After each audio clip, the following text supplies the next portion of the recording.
Hello and welcome to the hothouse. I haven't posted a movie for a while. However, I think it's a great time now, this time of the year, to talk about the process of potting up, the process of getting soil in the forestry tubes and getting the plants in the forestry tubes in a way that minimises damage to the roots and maximises the chance of the plant actually growing and flourishing, and that way we don't waste our resources. There's been quite a bit of research in recent times, and there's more gentler techniques that we now employ, the forestry industry employs, to actually get the plants in the soil, in the forestry tube, without damaging the rootstock. Firstly, though, let's just talk about the actual process of getting soil in the forestry tubes. If you're lucky enough to use this metal box, and I actually like using this one because it's a great work area, you can fill up the box with a lot of soil. However, we only have one, so best rest.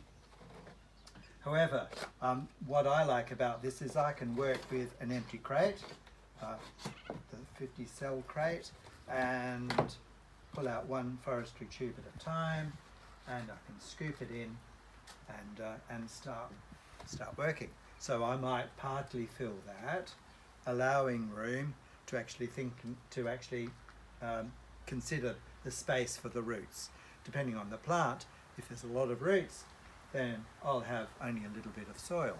If it's looking like it's just a tiny little root on the plant, then I might fill it up, make a tiny depression. All the time though, the soil is loose, it's not compacted, and then I'll continue on topping up. So I'll come back to that in more detail. So if you don't have this metal box, then another way of achieving much the same thing, working with an empty crate, using a drip tray and filling it up with soil, and obviously you don't have as much volume, so you just go back and get some more soil, and you work in the same manner as you would there. Many people, however, seem to have a strong preference for coming to the wheelbarrow with their cell crate and the forestry tubes, and then filling it up. Now here, I think what we are really doing is using this as a container to get your soil to the workbench. We're not endeavouring to actually fill the tubes entirely with soil so that they're then ready for pricking out. That's not actually the goal in my mind. We just want to get enough soil in here so that we can go over to our workbench. So now let's look at the process of actually getting a young seedling into a forestry tube.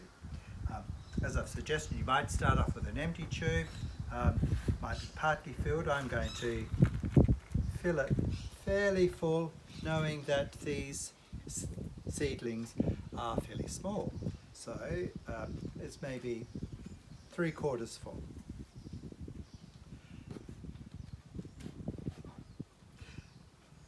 Now we'll look at one of these tiny little things where we've got Alleria axillaris. Most seedlings, not grasses, they're monocots, but most others are dicots, which means they have two cotyledons at the bottom, and they're the leaves that you'll endeavour to hold. It's quite obvious with trees. These are a little less obvious, but nevertheless they do have them. And it's the cotyledon, those two little leaves, which are more sacrificial. They're the things that you want to endeavour to hold. Not always possible, but I think I've got it at the bottom. And so we're not holding any growth tips, we're not holding the stem, which can be very fragile. The cotyledon is sacrificial, holding the soil. This is wonderful. There's some roots. They're spreading out in all directions. Now, we want to leave those roots intact. We don't want to shake it about. We don't want to trim them off. We don't want to force those roots into a shape that we create perhaps with a divot. That causes some problems. So that's going to fit fairly nicely. Judging by the height of that, I'm going to just drop that in, and then supporting the plant gently, fill it up. Now, the next thing I like to do is not push firmly. Very tempting. I find myself doing it just to give that plant a little bit of support. But the best thing to get this whole thing to settle is to tap it like that. Now, it might drop down. You can, which is the point, and just top it up again with a little bit of soil. We don't want the soil at the top. We need a gap. We need, a centimetre. That actually allows water to fall in and stay there, not running off the surface, and it can drain down. The action of just tapping means that we don't have a compacted pot of soil. It's light still, and so there is air in there. Water can drain. We don't get moss and algae growing on the top, so it all stays nice and healthy. We have a plant that is ready to grow, and that's all it needs. It doesn't need anything else. Now, if we were to look at a bigger plant, more roots, it's a very similar process, but we perhaps will put in less soil to actually allow for the extra roots. We've got here Aleria ramulosa. So the pricking out, we use our wonderful little fondue forks.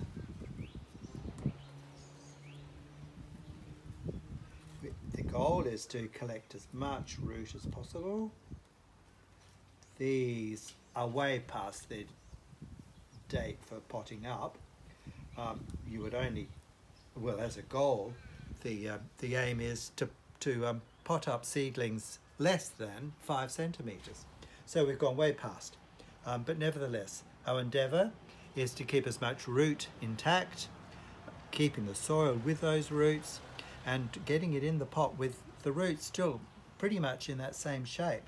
So we have to accommodate that by easing it into the pot with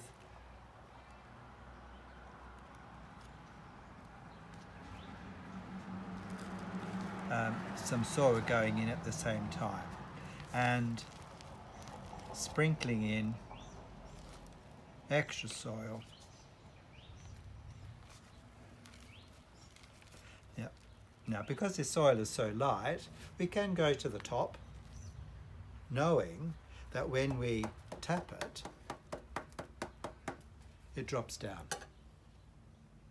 So there we have more space for the water to enter, and we've got that in without any poking, any pressing, any manipulating of the roots.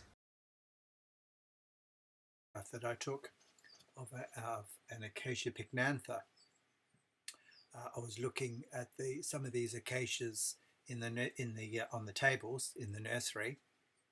We had about an 80% failure rate, I might add, of these, and that could be due to any number of things, but certainly another aspect that wasn't doing this plant any favour was this very typical J rooting. J rooting happens, well, rather when it happens, what it often occurs if the plant manages to get out onto a site and is planted. That J rooting leads to a very weak plant, and in a few years' time, it won't happen straight away, but in several years' time, they've started to notice this phenomenon that the trees fall over. They don't have a strong root system. They're weak. They either fall over or they die, and so it's a shame, and it's a waste of time and resources for this sort of thing to happen. So this is what we're hoping to avoid. And you can see this plant was eased into, it's very, very clear to me that this plant was eased into a forestry tube that was full of soil and had a hole created by a divot. So we poked the little hole in, and then we used a tool to help guide the roots in. You can almost see here, and it's very easy to visualize that that's where a tool was used as it was pushed in, eased in if you like, but guided with the tool, and that last bit of root ended up being very bent. The other roots too were caught on the sides of the hole as they were eased in, and each one of them was lifted up in an upwards direction. They're all pointing up. The radical root down at the bottom then set about redirecting itself and trying to make a new pathway. But of course, it went out to the side, it hit the side of the forestry tube, it had to go back in again. The poor thing was completely lost. So as you could see in that picture that we were just looking at, J-rooting typically happens when we have a full pot, the soil's fairly dense, we then ram in a hole, making the soil even more dense, and that's when we endeavour to get the plant. We're holding the seedling and we're poking the seed, trying to guide the roots down into the hole. Invariably, the roots are going to hook on the edges of the wall and they're going to form that J root that's so evident in the picture. That's what we're trying to avoid. The alternative, in summary, is partially filling the pot with soil. We're holding the plant with the cotyledon to minimize that kind of damage from our fingers, and then we gradually fill up the soil, working the way around, and then we're not pressing on the top because that's just condensing the topsoil, making that top layer impermeable. What we do instead is that action works on all of the soil, so it's all settling and allowing things to drop down, but it's still maintaining air throughout the whole structure. If we need to top up, we can then just add a little bit more soil to support the plant, to support the seedling.